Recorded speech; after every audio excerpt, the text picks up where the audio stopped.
देखिए, कांग्रेस को कर्नाटका की जनता ने एक स्थिर सरकार बनाने के लिए 13 तारीख को बहुमत की मैंडेट देने का काम किया है।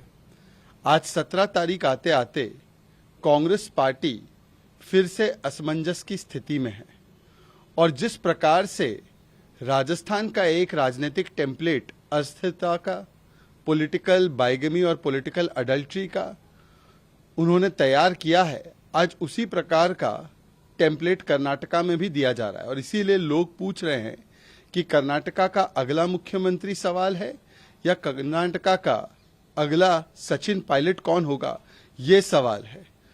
आज जिस प्रकार से स्थिर मैंडेट से अस्थिरता निर्माण करने की प्रक्रिया कांग्रेस पार्टी ने अपनाई है और लगभग हर प्रदेश में कांग्रेस पार्टी यही टेम्पलेट देती है, चाहे राजस्थान हो, चाहे कर्नाटका हो, चाहे हिमाचल प्रदेश हो, चाहे छत्तीसगढ़ हो, तो इससे पता चलता है कि कांग्रेस पार्टी आईएनसी की दिलचस्पी केवल चेयर में है, कमिटमेंट टुवर्ड्स पीपल पे नहीं है।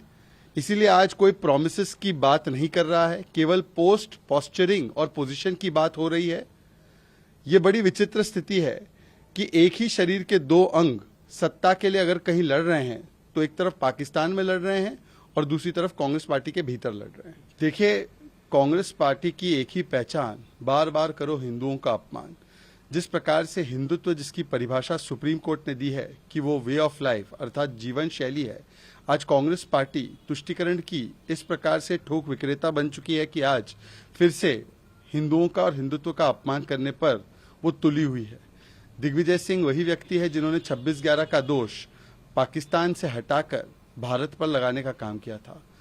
ओसामा को तो वो ओसामा जी कहती है कांग्रेस पार्टी, परंतु जिस प्रकार से कभी हिंदू टेरर, कभी सनातन टेरर, कभी जिस प्रकार से सैफरन टेरर की शब्दावली गढ़ती है, कहती है हिंदू बुरा शब्द होता है, कृष्णा जी जिहाद सिखाते हैं, इस प्रकार की बातें करने वाली कांग्रेस पार्टी ने तुष्टीकरण की राजनीति कर्नाटका में भी किस प्रकार से की, एसडीपीआई से गठबंधन से लेकर धार्मिक आधार पर आरक्षण देने की बात। और आज क्योंकि कांग्रेस पार्टी को अपने वोट बैंक को सजाना है, साधना है, तो आज फिर से हिंदुओं का, हिंदुत्व का अपमान करने पर उतर आई है। कांग्रेस को तो पूछना चाहिए उद्धव जी से कि क्या उद्धव जी इस प्रकार की परिभाषा से इत्तेफाक रखते हैं हिंदुत्व की। सवाल तो ये निर्माण होता है कि ममता बनर्जी जी कांग्रेस पार्टी को तमिलनाडु में क्या मजबूती प्रदान कर सकती है। ममता बनर्जी जी और अखिलेश जी कांग्रेस पार्टी को केरला में क्या मजबूती प्रदान कर सकते हैं, क्या मजबूती कांग्रेस पार्टी को वो लोग और कोई राज्य में प्रोवाइड कर सकते हैं, ये सवाल बनता है। और जहां तक ममता बनर्जी जी के इस ऑफर की बात है, तो इस पर तो प्रतिक्रिया स्वयं अधीर रंजन चौधरी जी ने दी है। मुझे लगता है कि आज जिस प्रकार से ममता बनर्जी ने बात रखी है, उन्होंने तो कांग्रेस पार्टी को एक प्रकार से कहा है कि बंगाल छोड़ दीजिए और बंगाल के अलावा आपको जहां जाना है जाइए। उन्होंने तो एक प्रकार से नो गो जोन कांग्रेस पार्टी के लिए बना लिया है। देखिए, ये केवल दुनिया में दो ही जगह दिख रहा है कि एक शरीर के दो अंग एक दूसरे के खिलाफ लड़ रहे हैं। पाकिस्तान में अलग अलग सत्ता के अंग अपने भीतर सत्ता की लड़ाई लड़ रहे हैं और राजस्थान कांग्रेस में या कर्नाटका कांग्रेस में सत्ता के अलग अलग अंग एक दूसरे के खिलाफ सत्ता के लिए लड़ रहे हैं। और इसी का परिचय कांग्रेस पार्टी बार बार देती है, क्योंकि कांग्रेस पार्टी एक प्रकार से टुकड़े टुकड़े कांग्रेस है, टुकड़ों में बिखरी हुई कांग्रेस है। इसीलिए उन्हीं के नेताओं को उन्हीं की सरकार के किए हुए कामों पर भरोसा नहीं है।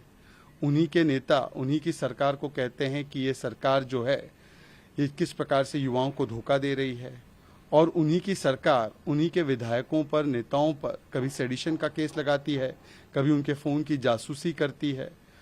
तो एक प्रकार से कांग्रेस पार्टी जिस प्रकार से टूटी फूटी है, राहुल गांधी जी को तो भारत जोड़ो नहीं कांग्रेस जोड़ो यात्रा पहली निकालनी चाहिए, ताकि ऐसे विभिन्न प्रकार के जो सत्ता के अंग एक दूसरे के खिलाफ लड़ रहे हैं उनको जोड़ सके।